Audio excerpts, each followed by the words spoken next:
Excited ka ba? Nasirain ko yung buhay mo sa lie detector. Peanut, kung ano man ang maririnig nyo ngayon sa episode, joke lang to. Totoo ba na nagkaroon kayo ng thing ni... Nino, alam mo, ang punta ko dito, views. Ikaw punta mo sirain pamilya ko.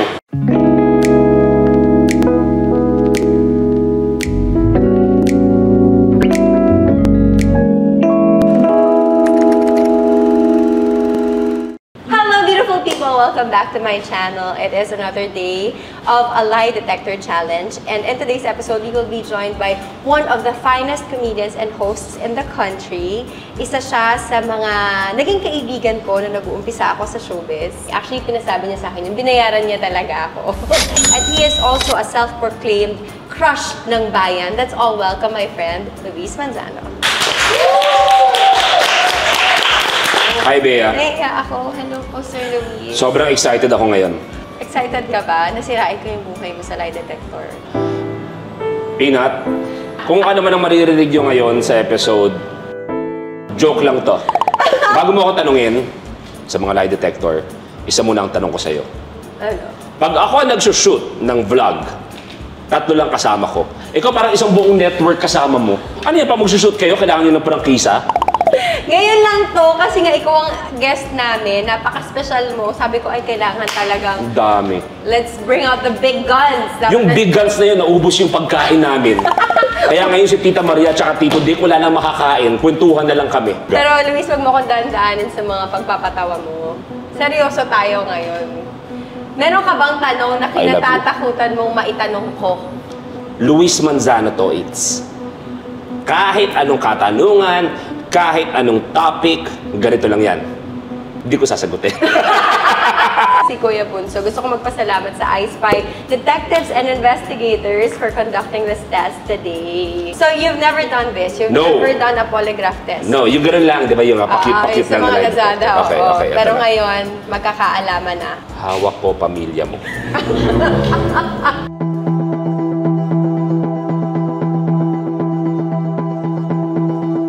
I love you. Hi, Jessie! Open nga pala ang show namin sa'yo kung sakaling meron kang gustong sabihin pagkatapos ng interview na ito.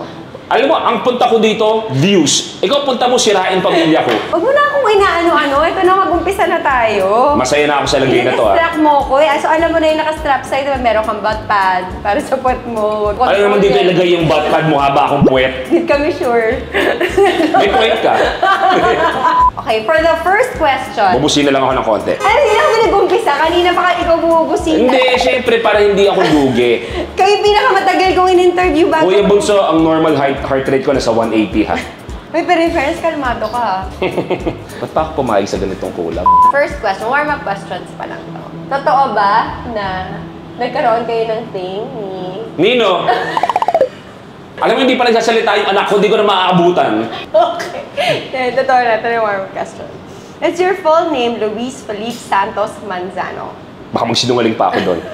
Yes. Kagalang-galang ang tunay mong pangalan pala, Luis Felipe Santos Wait lang nga, Bea. Ipapakita ko sa iyo buong time ang picture ng anak ko para makonsensya ka sa mga tanong mo. Masaya kami. Oh, sobrang cute! Masaya kami. Itatanong lang ako dito, nasa sayo ang kasagutan. Yun nga eh, mga sagot ko nakakasira. Umuwi ako sa anak ko, sinasabi niya, Papa, pagkatapos na pag-uwi, baka friend na lang tawag sa akin. Friend.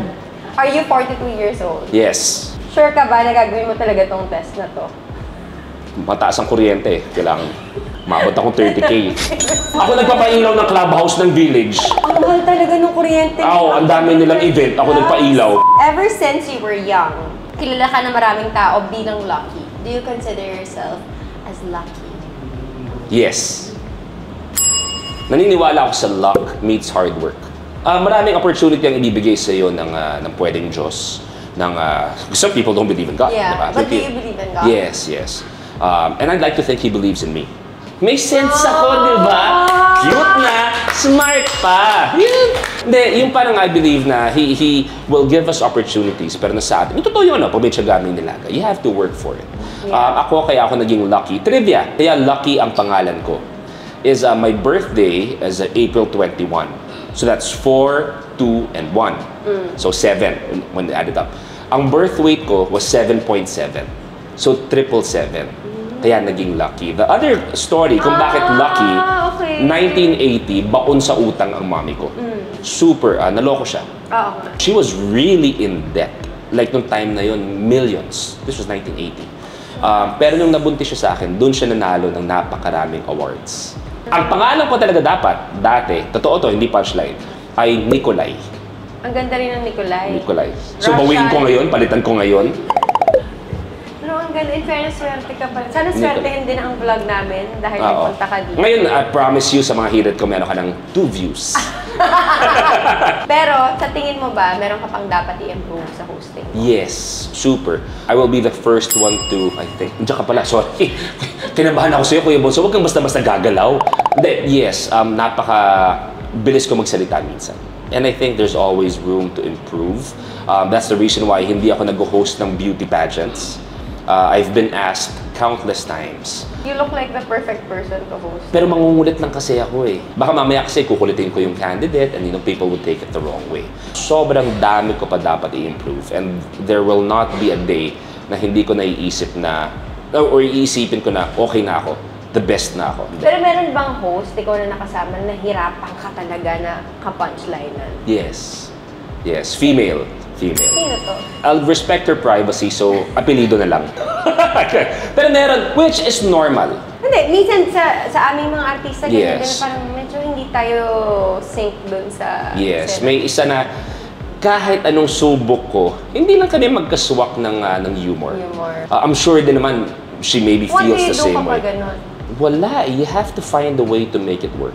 Yun lang din talaga. Because whatever you're doing extends more than you both. Yeah. It goes to the audience. Yeah. But normal po yan sa hosting, hindi lang talaga yung magkakasync. Pero sa tingin mo ba, yung pagiging confident mo, minsan nami-misunderstand ng mga tao as arrogance? Yes. Trivia tungkol sa akin, para may pakialam kayo.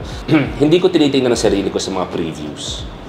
Photoshoot, commercial, movie. Kasi yung mga patawa ko on social media, nagwapong-gwapo ako sa sarili ko. It's the exact opposite. Yung pin-post ko na, ako hot na hot, eto na yung ulam ninyo, ganyan-ganyan. Because hindi ako makapaniwala na nasa TV ako with this face. Grabe ka naman! Totoo. Meron akong peg kasi na eto dapat itsura ng mga leading men sa showbiz. And nag-leading man din ako for a while, diba? Yes, Obviously, it didn't work. Kaya ako naging host. So, hindi ko pinapanood ang sarili ko sa preview man or anything because I can't believe na yung ganito lang na itsura, may na-market before as a leading man. Oh. Grabe, may kanya-kanya talaga tayo insecurities, no? Kasi we wouldn't have guessed. Because to us, you're so talented. Hindi ka pangit, gwapo ka naman. Hindi ka, alam mo yun? Anak ka ni Vilma at ni Edu. Tapos you have like top-rated shows you wouldn't have guessed. Yun yung bit-bit ko. Tama ba, Kuya Bonso? May kanya-kanya talaga tayong insecurities. That's why talaga we have to be careful. Yes. Before every show na ginagawa ko, nanginginig ako sa likod bago magbukas yung LEDs. Talaga? Totoo, up to now. How do you handle your nerves? Wala eh. Nandun ka na eh. Nandun ka na eh. I-enjoy mo na lang. Wala, kailangan mo lang i-enjoy. By the second body or second gap, yan na, yung medyo kalmado na. Pero hindi nawawala kahit yung medyo hirap kang huminga. Ano yung segment or part ng show na pinaka-ayaw? Yung pinaka-dinedread? Hindi yung pinaka-ayaw, pinaka-kinakabahan kang gawin? Announcement ng winners in anything. Kasi yung name, baka yung name. We all know na nangyayari talaga yan, di ba? So, yung opening kahit baliin yan, mabulol ka man, mabakil ka man, kaya mong pagtawanan. Yung ibang tao, pwede pang kumuha ng inumin o pagkain habang opening, habang games. Pero pag announcement na, lahat nakagano sa'yo. Oo nga, correct. Oo, Ngayon na, syempre, panahon na sikat ang social media, tapos lahat ng tao, totoo kung magkakamali ka ba, kailangan politically correct ka, ganyan. Yes. Nagbago ba ang style ng hosting mo because meron ng cancel culture? Yes. How do you handle it? Ang hirap Like, kung ako yung nasa posisyon mo, live TV. As much as we want to believe na mas masaya nung time natin, it was a free-for-all, you have to respect the culture pa rin talaga. Nandiyan na yan eh. Do I wish na we could still joke about a few things? Yes. Especially pag yung context mo is alam mong patawa. There are people, sinasabi nila is because may naramdaman sila. And there are some looking for mistakes.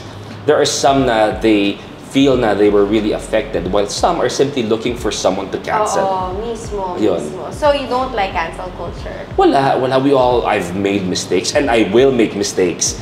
Live show, hosting, meron at meron akong masasabi dyan, mahihirit dyan. But then, if masasabi ko, I'll be the first one to apologize. Yeah, that's nice. At least nagtitake ng accountability. Yes, Yun yung yes. importante. Sa dami ng mga magagaling din na hosts ngayon ng mga mas bata, takot ka bang malaos? No. Talaga? Kasi one is, hindi ako malalaos. I'm the best.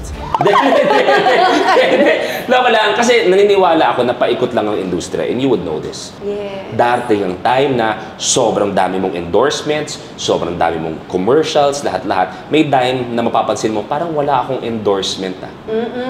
So the question is, ano ang nagawa mo habang ikaw yung nandun sa taas? Were you able to teach someone? Kaya sinasabi ko sa ibang show, like for example, whatever I know, I learned, tinatry kong ipasa kay Robbie. Yes. Kasi siya yung next in line. And naniniwala ako, at my age, si Robbie naman will do the same. So, you are generous enough to mentor? I would like to say... Or pass the baton to another person? Yes, I would like to say na I think it's an obligation for us. Na whether it be isang lesson lang o dalawa, we have to. May meme akong nakita na the thought behind it was, ito naman in 100 years, wala na makakaalala sa atin. That's true. Ako nga, feeling ko, maybe in 20 years, sa bilis ng Wala na. panahon.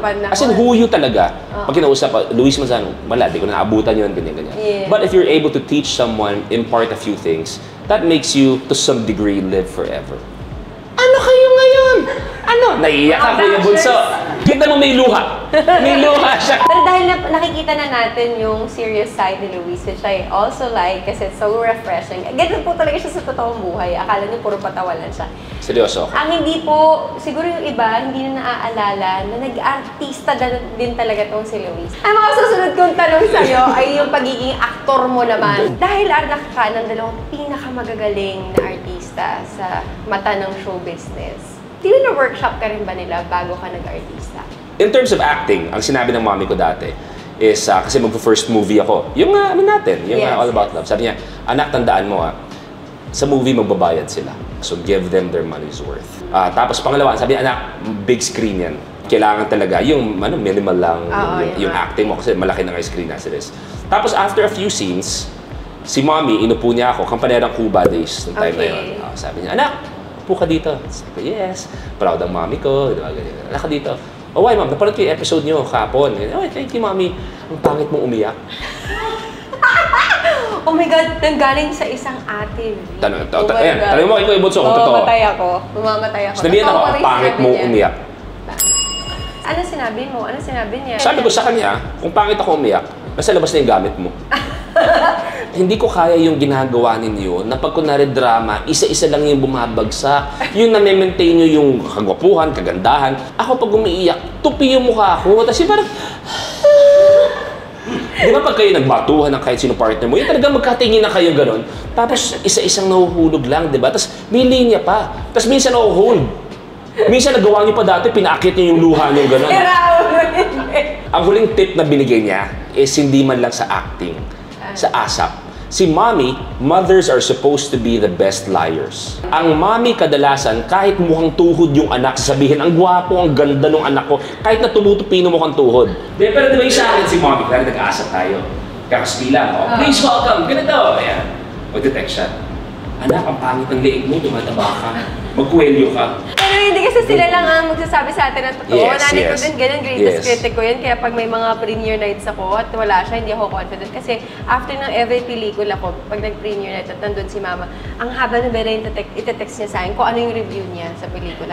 Obligation of mothers. Oo, that's true. And maiintindihan ko na rin yan as a parent. Pero dahil pinag-uusapan nga natin kanina ang pagiging actor mo, gumawa ka ng isang dramatic movie na kasama ang iyong mommy, si Miss Vilma Santos at si John Lloyd. Was there a time na naisip ko, ano ba, hindi na ako mag-host. Gusto ko na lang maging dramatic actor.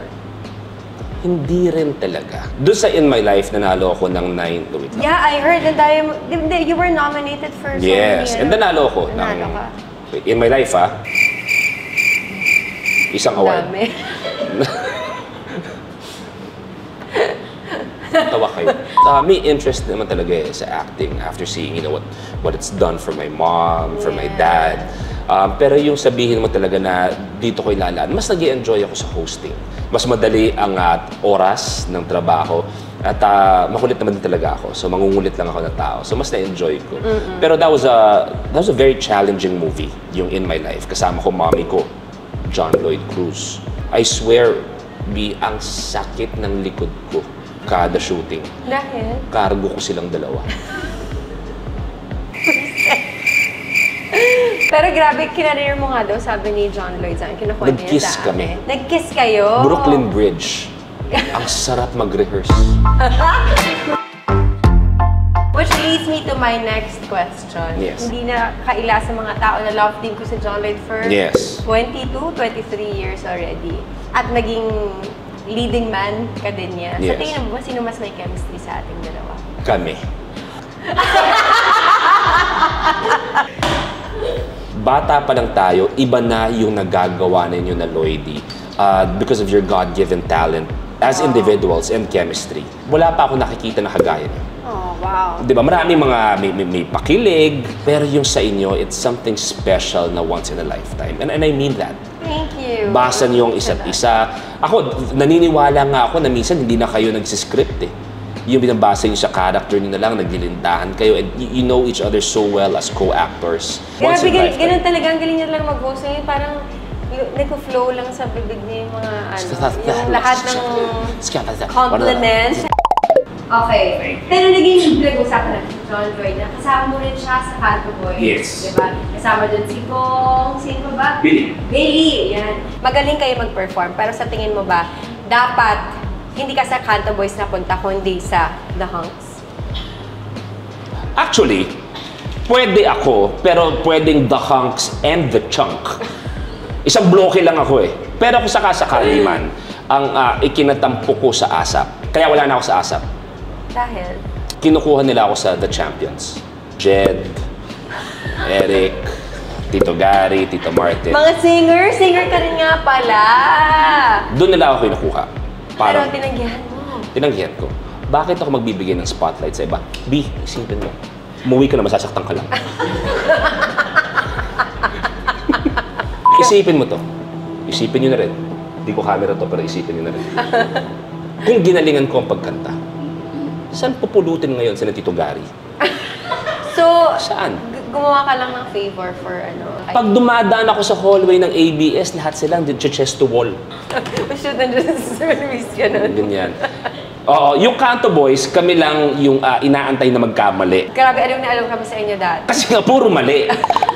Sa ASAP kasi perfectionist lahat ng mga tao doon. Pero yung sa amin, mas nagkakamali, mas gusto nila. Ang secret po ng Canto Boys, kaya napaka-successful, ang rehearsal is pagkatapos ng prod. Meron ka ba mga projects na hindi natuloy? Or isang specific project na hindi natuloy that you wish it did? Dalawa actually, na pwede mangyari. There's one, kukwento ko na. Kasi diba minsan, it's proper etiquette na hindi mo sasabihin. Dahil ito sobrang tagal na. Nag-audition ako pero hindi ako kinuha. Nung nagkaroon ng fear factor ang ABS, ang kinukuha is si Kuya Ryan Agoncillo. Isang show na hindi natuloy ng konti, i-claim kong matutuloy pa ang It's Your Lucky Day. Oh my God, sana nga matuloy. I-claim ko na matuloy. Hindi natuloy. Ang dami-dami niyong napasaya. Thank you. We're all looking forward naman na whatever time slot ibigay sa amin ng ABS. Sabi ko kahit mag-live kami ng 3 AM, okay lang eh. Masasiraan kami ng buhay lahat eh. So may 700 clubs. So, we did it before, nag-rest ng konti, at sana matuloy pa. Sana. And kasama mo dyan yung mga kaibigan mo, Yes, diba? yes. Para sa akin, for a show like It's Your Lucky Day or any noontime show to work, there has to be natural chemistry between the hosts and between production also. At hindi ka rin naman mahirap na makagaanan ng loob because nga you're very open as a person. Lahat ng tao love ka. But do you also believe na mahirap makakita ng tunay na kaibigan sa showbiz? Yes. Kasi di ba, nakikita ko ang dami mong kaibigan, pero ilan lang, sino ba talaga yung mga pinaka-close mo sa showbiz? Of course, si Anne. Yes. Kayo, magsama. Kung nakikita niyo, hindi na sa mga medyo kasing edad na namin or a bit older, tumatambay kami. Pero older siya, 36 ako, 42 si Luis. Yung pagkakasabi mo naman, parang may krimen kang nagawa. Tumatambay kami sa gilid ng asap dati. Yes! Sa may hagdanan! At magdasal ka na hindi ka tatiming na mag-perform ka na nandun kaming lahat. Kahit sino ka pa. Kasi lulukuhin ka namin pag Tapos after every asap dati, ang nililook forward ko talaga, kumakain tayo sa labas. Tapos nanonood tayo ng sine. Yeah, so si Nikki, si Iya, si Shaina, si Ann. Basically, It Girls and Canto Boys. Yes. So, kami lahat magkakasama. UD4 in a river in London. So, sobrang solid yung samahan namin sa ASAP. I think what makes it different, you will find true people. That's a given. Yung mga totoong tao sa showbiz. Pero what tends to happen in showbiz is with everything going on, the money, the influence, the power, sometimes it can create egos. Yung nabuo natin, I treasure those moments, those friendships. And also because I guess nagkita tayo noon, nagkasama tayo nang hindi pa tayo ganitong, wala pa tayo sa mga ganitong posisyon, hindi pa ako ikakasal, hindi ka pa rin married, hindi pa ganyan ka super thriving yung career mo o career ko. That's why parang we started na wala pa tayong lahat pangalan. First time ko nakita si Bea, may teleserye kayo ni Daddy. Kay Tagal kang hinintay. Kay Tagal. Naka-braces ka nun, di ba? Naka-braces. Naalala ko, magkasama kami ni Daddy sa dressing room, biglang pumasok si Bea, tapos pinakilala ka niya sa akin. Yeah. Sobrang bait ng tatay niya. Gusto ko lang i-share si Tito Edu. Sobrang isa yun sa mga pinakamahal kong artista sa buong showbiz. Kasi when I was starting out in showbiz, I was only 13. We were doing a show kay Tagal kang hinintay. Wala akong kotse nun. Tapos, yung manager ko, maaga kasi ako nag-pack up, parang mga tipong 5 p.m. pa lang pack up na ako. So from 5 to 2, naghihintay lang ako sa manager ko kasi sobrang layo ng location, hindi kami makauwi ng nanay ko. Tapos si Tito Edu, he stayed with us until dumating yung manager ko kasi ayaw niya talaga kaming iwan. Gusto niya kami ihatid pero hiyang-hiya ako dahil nga out of the way. But what he did was, he stayed with me and my mom in the location to wait for my manager to come. Binibigyan niya lang ako ng words of wisdom. That's why I love him so much. Yung pagkakasabi mo na ang bait ng daddy ko, parang naramdaman ko, di mo dumediretso, pero sinasabi mo na magka-level kami ni Satanas. Sobrang bait ng nanay at tatay mo, kaya nga, well-loved ka ng mga tao, kaya nga ang bait mo din. Mahal ko si Tito Edu, super. Okay. At baka naman, TV kayo ng next mo. Pwede ayusin natin. Kaya TV. So, mabalik tayo nga dun sa pagkakaibigan. Nasa-share mo sa social media ninyo na si Alex Gonzaga isa sa mga pinaka matalik mong kaibigan. At grabe kayo mag-jokean. So, was there a time na nagkapikunan kayo? For real ha? For real? Unang-unang hindi ko siya kaibigan. Okay, nagkataon lang na may mga proyekto kami na kinagat ng mga tao. So, ang pagkakaibigan namin ni Cathy Gonzaga ay pera-pera lang. Kainis. Ako, napikon sa joke niya, wala. Siya, napikon na ba siya sa joke mo? Parang hindi. In fact, there was one time na may isang campaign dapat kaming gagawin na may gusto silang i-tweet ko or i-post ko. Pero kahit ako reading it, parang sabi ko, this wouldn't sit well with me na bibitawan ko to kay Cathy. At the same time, to any lady, it wouldn't sit well. So, kumbaga, tinabla ko. Tapos sinend ko rin sa kanya. Sabi ko, uy, ito yung pinapapost sa akin ha. Sabi ko, and this would not sit well with me. So at least may ganun ka? Kami ni Cathy, kahit anong birahan namin on social media, na talagang ibang tao, napipikon ba kayo? We check up on each other, ganun kaming dalawa. Little sister ko talaga. So sino na mas naging close mo? Kasi I know you're very close to Tony also. Si Tony ba? Cathy, oo. Si Cathy naging talaga because of the amount of work. And Tony is obviously, she has her own world now, di ba? For obvious reasons, di ba? So si Cathy naman is just my younger sister na ang sarap makipagbangayan. Yun. Kanina ko pa iniintay na itanong sa'yo ang tungkol naman sa personal mong buhay, sa mag-ina mo, na sobrang cute. Mahal ko sila, okay? Mahal ko sila. Kinis ko pa nga yung anak ko. Yung anak mo, si Rosie, super cute. Yes. Proud na daddy ka talaga. Yes, I'm in love with her. Yeah. Every day, there's something new na sinesend sa akin ni Jessie. Pero naniniwala ka ba that really time flies so fast kapag growing up years ng anak mo? Yes, it's scary. Sometimes you wanna hold back. Nung nakita ko lumalabas yung dalawang ngipin niya, anak, wag muna. Gusto ko na magka-baby. Anak, wag muna. The other day, 10 months pa lang siya. She's going on 11 as of this interview. Pagbaba ko, si Peanut, pinagtitimpla ako ng kape. Kakainis to. Bakit peanut nga pala ang tawag niyo sa kanya? Yung unang ultrasound, shape ng peanut. Okay. So kumbaga peanut. Sinasabi nga nila na at one point, call her Rosie or Isabella. Isabella Rose kasi siya. I love Kailangan may Rosie flower and talaga. Isabella. Kailangan may flower. Kasi yung mga pinsan ni Peanut, may Lily, may Jasmine. So hopefully yung bunso, pag dumating din yung time, may flower din. Kahit So, lalaki? ang gusto kong ipangalan sa susunod namin para covered na lahat, Dangwa. Lahat ng bulaklak nandun na. Totoo nga, lahat may flower. So, totoo na ang bilis talaga. But, God gives your child at the time when you're most ready for it. Hindi ko maisip na magkakaroon ako. As much as you want to wish na sana nabigay sa akin ni Lord mas bata pa, baka hindi pa ako handa ng time na yun. Baka hindi pa kami handa ni Jessie. Pero nakita namin ang cute yung pinipilit mo siyang i-kiss ka niya. Tapos si Jessie yung talagang kinikiss niya. Tingin mo ba mangyayari pa rin yung pangarap mo na magiging Papa's girl, si Rosie? Wala kang choice, Peanut. You will be a Papa's girl. Super. Isa-spoil kita, I swear. Pero sabi naman nila, yung first month talaga, or first year, will always be sa mommy. Yeah. Because of the closeness growing up. Pero meron ka bang bubu na nagawa kay Peanut? Like, nabagok mo ba? Hindi alam ni Jessie, nabagok mo, may napakain ka, or Hindi may naman bubu gano'n. ba? Bubu in the sense siguro na may hindi ako naayos, may hindi nalinis, or hindi na-check. But yung directly kay Peanut, parang wala naman akong bubu. Pero marunong ka magpalit ng diaper? Napalitan mo na siya ng diaper? Passion ko yan. Ang pagpapalit ng Hindi diaper. ikaw mismo? Yes, thank you, Pampers. Ang galing, ang galing. Ang galing lumusot ng mga Alam mo, endorsement. ikaw lang. Pero Pag I have- nagta-travel ba kayo, may kasama kayong yaya? Yes, nagsasama ako ng... Hindi. Ano, nagbibilang lang ako, natatawa na kayo. Meron kaming dalawang midwives na kasama. Para at least, di ba, we can have our mommy and daddy time din naman. Kung saan Even nagtatravel. when you're traveling, dalawa. Yes. Wow, ang yaman talaga ni Luis. Sana ako. Alam mo naman, Diyos ko. Tapos binibili ko yung buong airplane para makalakad-lakad din ako. Nagpapa-private plane ka ba? Yes. Tara. Pero yung airplane yung may pakpak na gumagana.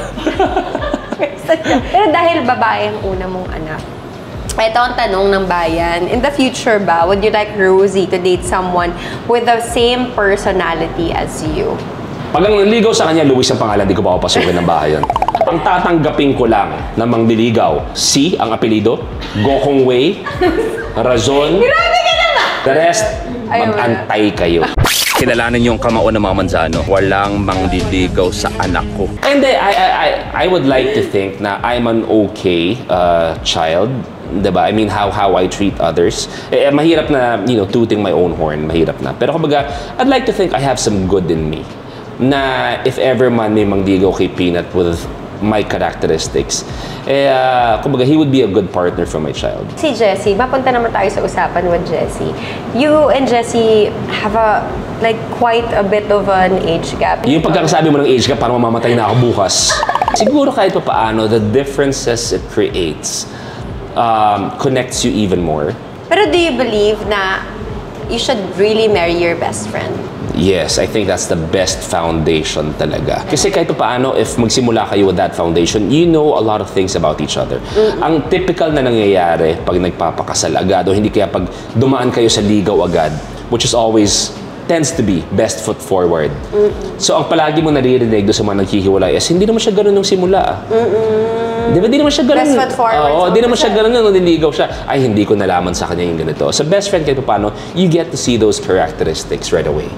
And then you can see na parang, oo nga, it'll work. But do you also believe na sa isang relasyon, posible na 100% honest kayo sa isa't isa? I believe so. It's just... So wala? Hindi ka nag-white lie or anything? Well, I mean, would you qualify a white lie as sasabihin ko na hindi ako nagre-ready ng surprise party para sa'yo? Pero she knows my passcode. Oo. May ganun nagche-checkan kayo ng phone? No. But she knows. Pero she knows. But she knows my For passcode. emergency For emergency reasons, purposes. I know for a fact na hindi niya kakalikutin ang phone ko. I know for a fact na hindi ko kakalikutan ng phone niya. Yeah. Pwede ko palagyan ng acetate o backlight, pero hindi ko pag... Ginawa niya yung bata? Di ba nag-acetate kayo? May backlight. Oo, di ba? Dati nagpa-backlight ako, yung mga Nokia pa dati, tapos puro white.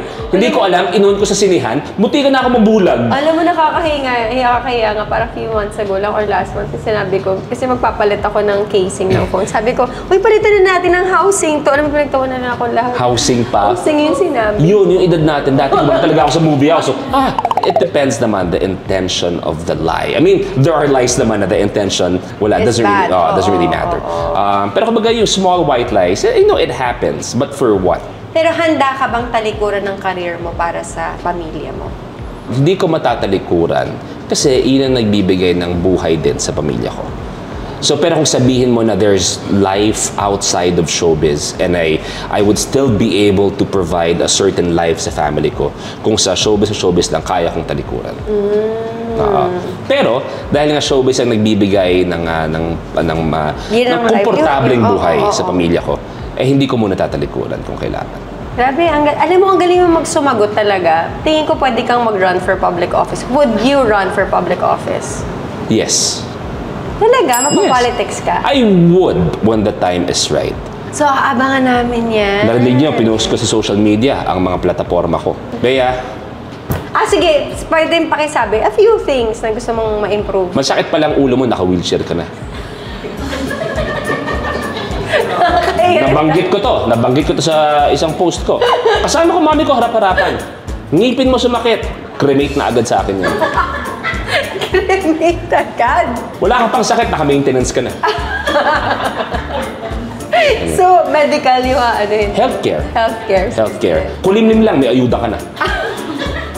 Kulimlim. Nakita ko, we all have an obligation to serve. Yeah. In what capacity we're dealt different cards. You can serve through entertainment. Yes. You can serve through politics. You can serve through charity. Marami. Nakita ko firsthand kung paano ginagawa ni Mommy, ni Tito Ralph, at ni Daddy ang tumulong on a political level. So if nagkataon na yun na ang daan na binibigay sa akin, no, I wouldn't mind. Pero as of now, unahin, dahil hindi ako yayaman sa politika. Mas nakakatawa, mas matakot kayo kung yumayaman ako sa politika. Correct. Mas gusto ko yung nagkakaroon ako ng kita ngayon sa showbiz. Ang pangit naman nung simpleng buhay kung kailan ka nagpolitika tsaka kayo mayaman, parang medyo ibang dating. So, when I think everything's a bit more secured, then maybe pwedeng ma-explore ang politics. Is there an act of kindness that you will never forget that was done to you? Naalala ko isang station ID dati ng ABS. Hi! Sorry, tissue. There's one station ID ng ABS na yung scene namin, nagre-repack kami ng relief goods. A week before that, may isang, this is a decade ago more, may isang issue na kakabato lang sa akin na I was being bashed. Station ID, may mga kasama kayo na sometimes talents or sometimes dun sa ginagawa namin na pagre-repack, they were from that organization. All of a sudden, this girl na kasama namin, ganoon lang niya ako, sabi niya, I know you. Sabi niya, you'll be fine. From a complete stranger. Yeah. She went out of her way para lang gano'n ako to say na, I know you, I know your heart. Na-reset ako sa lahat ng negativity na naiisip ko. Wow, parang it made me realize my core again. Despite everything that's going on, people still believe in my heart and my soul and my kindness. Yes. So. Pero napag-uusapan natin yan na after 100 years or less, hindi na tayo maaalala ng mga tao. Yes. But if there's one thing na gusto mong maalala sa'yo ng tao, ano yun? How do you want yourself to be remembered? Who did anything and everything para magpasaya? Yun lang yan. Yun naman yung goal ko. That's the reason why kung pina-follow niyo ako on social media, puro ganun ang post ko. Grabe, pag malungkot ako, pumunta ako talaga, walang eme, pinapuntahan ko yung ID mo. Tapos wala lang, napapasaya na ako after. Hindi naman ako ma-selfie na tao. So that's the reason why. Kasi ito totoo to, and I'm not kidding about it. May mga nakuha ako mga DMs saying na they were so close to ending it already. Na alam niyo po, I was on the verge of, either ending it.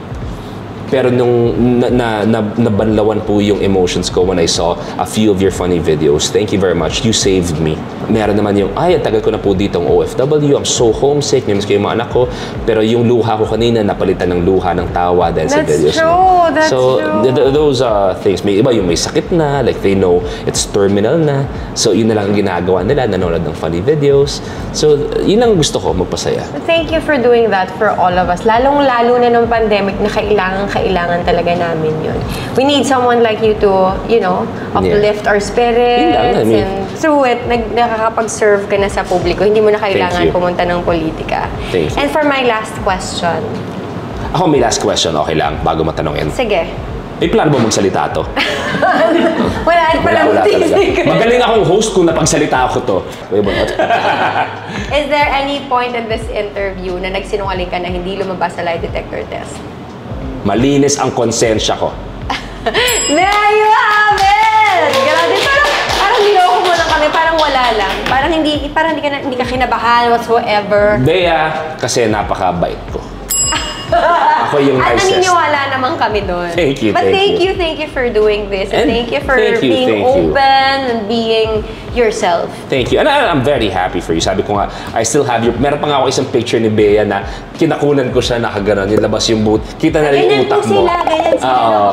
And one person I will treasure despite, you know, different cards dealt sa atin na naghiwalay tayo ng landas. But you know, you're one of those people na I know I can call o magtatanong ako sa kanya sa IG kung saan yung masarap na restaurant. I'm just happy for you and sa next phases ng buhay mo. Thank you. And I'm also very happy for you sa family life mo and the life that you have right now that you really worked hard to have. Thank you. Thank you for doing this. Would you like to promote anything? Yes, sa lahat ng mga subscribers ni Bea, lipat lang. Hindi naman kailangan yung mamili ng isa lang.